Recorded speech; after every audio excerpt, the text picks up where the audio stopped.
Hey,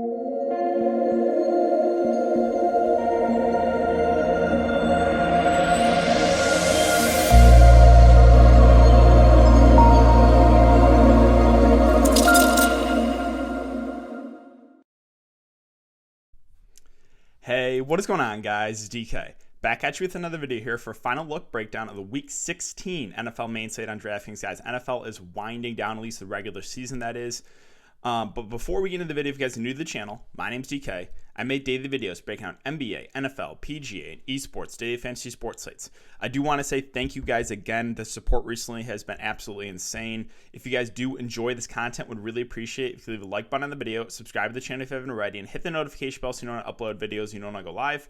If you guys cannot watch these videos, I do upload on Apple Podcasts, link down below. If you guys are interested in signing up for premium content, I offer that now on patreon.com. You guys can check out the packages if you're interested. Also, link down below.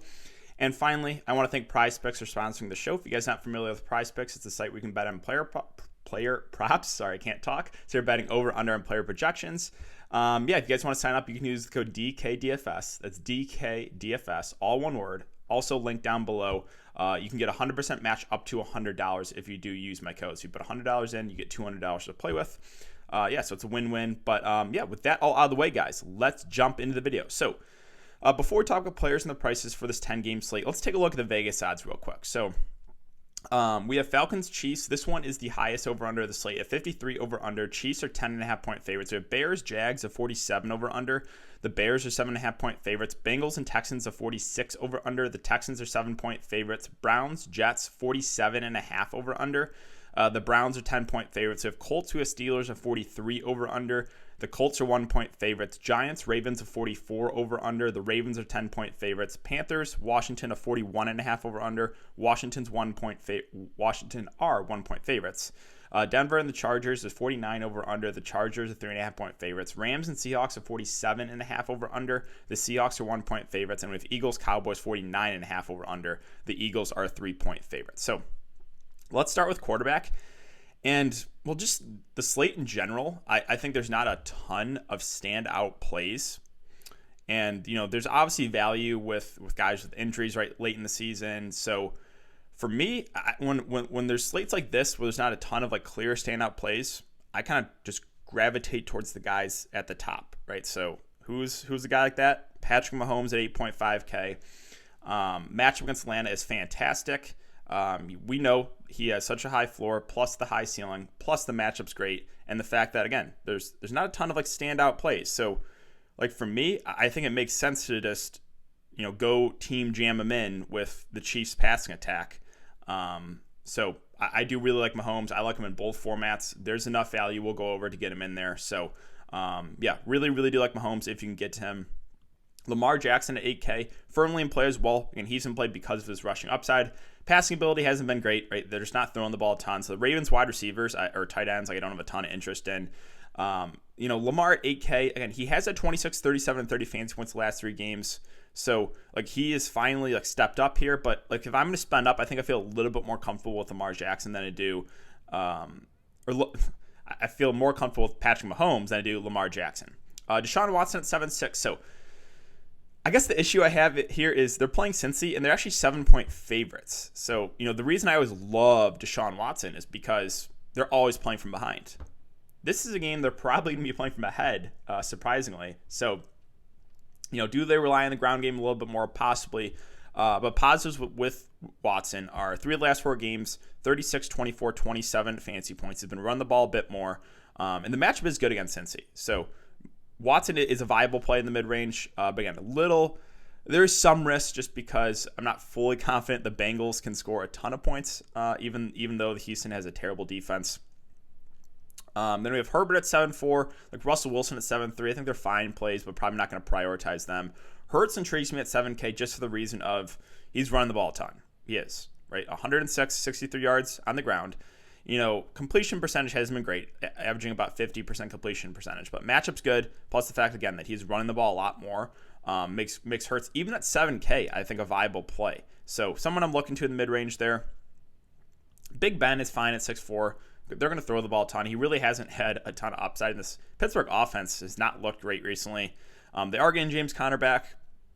maybe a slight boost to the offense. But yeah, I think he's okay. I'm probably not going to get to him. A couple cheap plays I want to mention. So Jared Goff at 5'9", Matt Ryan at 5'8". Both these guys are viable because of the matchup. Goff playing Seattle. Seattle struggles defensively. He's priced under 6K. I think he's a decent option. They are missing Cam Akers too, so maybe they'll rely on his arm a little bit more. I think Goff's a viable value play. Now, Matt Ryan more suited for GPPs just because the floor with him has been so low. Besides that last week where he finally had a decent week. The reason I think he's in play is they're going to be playing from behind this one. Like almost 95% chance they will be playing from behind. Chiefs are going to put up a ton of points, most likely. So Falcons will try to have to as well. And they should have to air it out. So Matt Ryan below 6K, I think is definitely a viable play, but more suited for GPPs for me. Below that, there's not a ton I'm super excited about. Like Bridgewater is 5.3K. But, the matchup is not necessarily the best. I think he's in play just because of the price. Like 5.3 does feel a little bit cheap for him. The Washington quarterback situation with Smith versus Haskins. I don't think whoever ends up starting. I don't know if I want to get to either of them. I think that's it, really. So, again, for me, I'm gravitating towards Mahomes here just because there's not a ton of standout plays. I think Watson does intrigue me here, but a little pricey, and again, a little worried that Cincinnati might not be able to score a ton of points here. I think Hurts is a decent play in the mid-range just because of his rushing ability. And then a couple viable cheap plays, guys like Goff, guys like Matt Ryan. I think you can look to them. You can throw Trubisky in there too because of the good matchup. But that's really it for quarterback. Let's move on to running back. So, same thing I'll say about running back. There's not a ton of standout plays, really. We have Nick Chubb priced at the top at 7.8. So McCaffrey's doubtful. Don't expect him to go. Chubb's at 7.8. They're still going to give Kareem Hunt some touches. Now, Chubb is their number one back. Not a ton of involvement in the passing game, but they're playing against the Jets, so they should be playing from ahead. You could see a big game here from Chubb. But you kind of need the touchdowns, right? He's got lucky on the touchdown variance. Last 4 weeks, 1, 2, 1, 1. So 5 touchdowns last 4 games for Chubb. You can't always bank on the touchdowns, right? So that is the risk with Chubb. There is some risk because he kind of is touchdown dependent. But again, Cleveland should be playing ahead there against the Jets, and they are running first team. So you could definitely see an upside game there from Chubb. Now, Dave Montgomery is a guy I've been all over the last 5 weeks. And the Dave Montgomery haters have been really silent, right? You remember early in the year, everyone ripping on him for, Dave Montgomery gets 3 yards every single play. He's a really talented running back. He is. 28, 27, 27, 32 fantasy points the last 4 games. He's involved in the passing game. The matchup's good here against Jacksonville. Jacksonville really does struggle. So even at 7-7, I think Montgomery firmly in play here in both formats. Eckler at 7-6, they kind of took it easy on him a little bit that last game against the Raiders. Not in the injury report for this one, so I think he'll be full go. Again, involved in the passing game, also in the running game. So Eckler is a guy I think is viable in both formats. Now, Jonathan Taylor against Pittsburgh, the matchup isn't the best here. Again, he is getting a majority of the carries, though. Hines will still fill in here and there, but Taylor, I think, more suited for GPP play. Miles Sanders is 7K. They're still just not giving him a ton of carries, 10, 14, 17 carries now. Like I said, the matchup is good here against Dallas. Involved in the passing game a little bit, so again, I think he's an okay play in the mid-range. Got to monitor James Robinson status. Also Zeke and Antonio Gibson. If Zeke is out, we can look to a guy like Tony Pollard at 6.5, even though it's priced up. I think he's firmly in play because he should be out the majority of the games. So got to monitor that. With Gibson, again, got to keep an eye on that one. If he's out, let's go to Washington. If he's out, it'll kind of be a Peyton Barber, early down back, McKissick more of the third down back. So that's something to keep an eye on as well. And then with Robinson, let's go to Jacksonville really quick. Where's the Jags? So if Robinson's out, we have Ogunbowale or Ozigbo. Got to monitor who would end up picking up a start. If Robinson is out, I think you could look to either of these guys just because they're min price. But again, I would probably prefer the guy who ends up starting. Yeah, Mike Davis, again, he's a fair play in the mid-range. No McCaffrey. He's involved in the passing game. I think he's okay. I'm probably not going to get to Chris Carson, 6'4" against the Rams. Again, no Cam Akers, so we'll talk about the Rams backs. They're going to utilize both, so it makes it a little bit tricky to nail down which one is going to have the good game here. But great matchup. Again, Henderson, Brown, both pretty cheap, so I think you can take a shot on one of those guys for GPPs for sure. Again, both those guys should kind of split the work. Other options at running back, like J.K. Dobbins at 6'2", and 14 carries, but he's also got kind of lucky with the touchdown variance with 4 touchdowns the last 4 games. That's not going to continue, and he's no real involvement in the pass game. Baltimore just doesn't pass the ball a ton. So if Dobbins does not get in the end zone, he's most likely not going to get you there. That's why I'm more suited for a GPP play. David Johnson had a crazy 11 catches and 11 targets that last game. Probably not going to expect that again. Now, this is a matchup that they should be playing from ahead, so I think he's a decent play. I mean, he could go for like 15 to 20 carries in the ground, maybe a couple targets as well. So, David Johnson is someone I'm looking to in the mid-range. Now, no Clyde Edwards-Helaire. I think Le'Veon Bell is also in play at 5'8". He will get a little bit involved in the passing game. Matchup's great here, and he should get a majority of the touches at running back. So Le'Veon is someone I think is a nice play there in the mid-range. Let's see. Other options. So Denver's also a little bit beat up at running back. No Philip Lindsay, Royce Freeman questionable. It is a revenge game narrative too. So I don't really love Denver's offense, but if Melvin Gordon's the only back on the team, I think he actually makes for a pretty nice play in the mid-range. Again, involved in the passing game. Also revenge game narrative if you're into that. So I do kind of like Melvin Gordon in the mid-range. Again, not a lot of competition for touches there with Philip Lindsay out of the picture for this week. And then if you scroll down a little bit more, I think Gio is actually in play kind of just out of nowhere. So he struggled the last game when Dallas fumbled. They limited his snaps. And then in a tough match against Pittsburgh, he goes for 25 carries. And he looked good. So what are we going to get from Gio? I think it's somewhere in between this 3 and 25 carries. I would say, probably 10 to 15 carries maybe, and then a couple targets as well. It's just against the Cincinnati offense playing with third string quarterback is a little shaky. But yeah, he's below 5K. I think he's someone you can look to for value. And that's probably it. I think we went over all the injuries as well, if then statements, right? So yeah, that's it for running back. And like I said, there's not a lot of standout plays here. So let's move on to wide receiver. Tyreek Hill's at 9K. But this guy has enormous upside. Matchup's fantastic. They have him listed as questionable. I assume he's going to go. Definitely in play in GPPs. Calvin Ridley with no Julio Jones has been really solid. 8 catches and 12 targets, 10 catches and 14 targets. When Atlanta's throwing, they're looking Calvin Ridley's way. They should be playing from behind this one. I do like Ridley. I kind of like this game as part of a game stack. Obviously, that'll be somewhat popular, but you could go Mahomes and either Hill or Kelsey and run it back with Ridley. There's not a ton of standout plays, so I kind of like that for a GPP build. The Seattle receivers, I'm probably not going to get to them against the Rams. Keenan Allen, they limited him the last game. We'll see. Got to monitor that. Allen Robinson is at 7-7.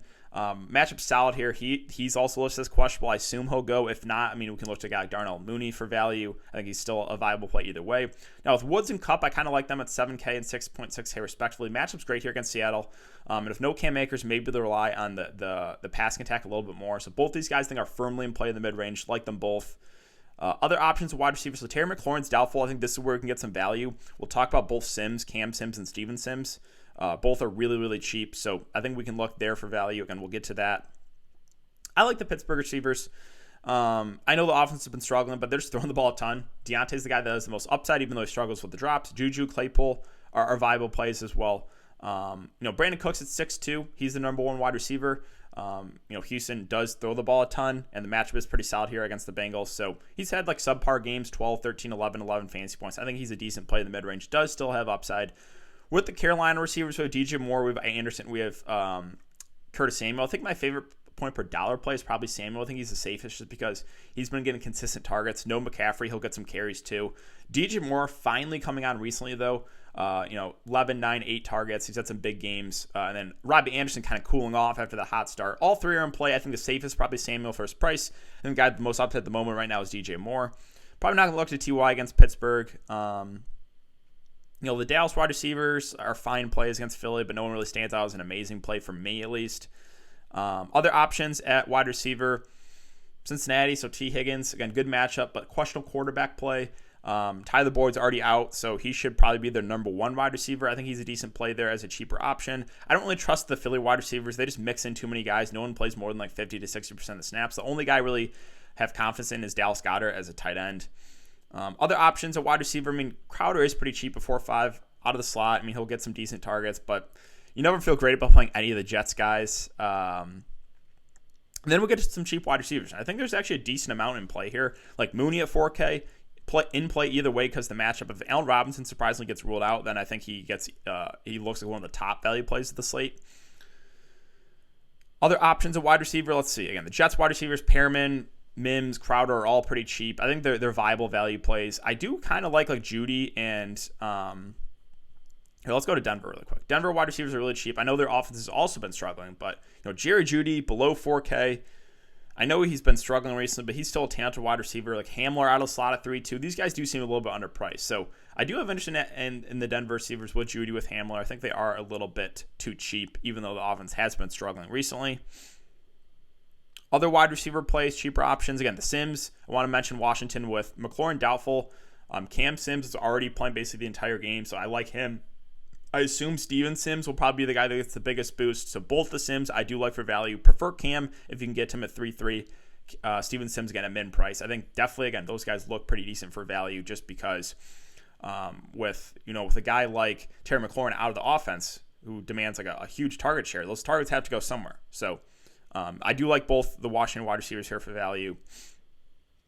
And then below that, that's probably it for me. So let's move on to tight end. Tight end Kelsey at the top. I like him. I know 8.5 is a lot, but I think there's enough value you can get him in there. So if you want to just take the team jam him in approach and go Mahomes and go either Hill or Kelsey, I think that's a nice way to go about the slate. It's a safe way. The targets are just fantastic with him. 30, 30, and 22 fantasy points last 3 games. Not a lot of bad things to say about Kelsey other than the price. Andrews at 5.7. I just don't trust the Ravens passing attack. Now, Logan Thomas, I do like a 4.9. No McLaurin. He had 15 targets the last game. And he's playing the entire game. They're thin at wide receiver with no McLaurin. I think Logan Thomas is a nice play here, kind of in the mid-range of tight end. I don't mind Font either. He is a little bit more pricey than those Denver wide receivers, but he's also been more consistent recently. So, yeah, the Denver receivers and Font, I think, are firmly in play. Henry's on the COVID list, but looks like he'll be activated before the start of this week or before the games. Other options, I do kind of like Dallas Goedert. Again, he's the only Philly wide receiver or receiver I have interest in, even though it's a tight end. 10, 7, 6, 8 targets. He's playing basically the entire game. Matchup's good. So Goddard is the guy I would look to for Philly if you're going to pair someone with a guy like Jalen Hurts. Other options, don't hate Hayden Hurst at 3-4. Again, still no Julio Jones. Targets have been a little up and down, 8, 4, 3, and 5, but still out there a good amount of the game. I think he's a fine, cheap play.